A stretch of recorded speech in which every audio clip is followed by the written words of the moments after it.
e dinga tuni chan ge ya ki pa khelo nahim e dinga lumo mo kuma in khomang jing nahim gelin ki holin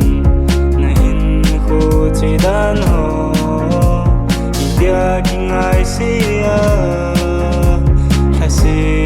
ji nahim Gentheina asa to ho ito ding mo hi azam kim koi mam lo chilen no sin le hin kho Gentheina le hasana hon to jite khadai na le ki bal na nane ji am so bi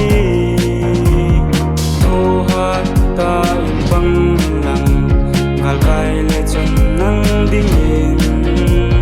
agalam ma khun lorin na me na na na na na na na na na na na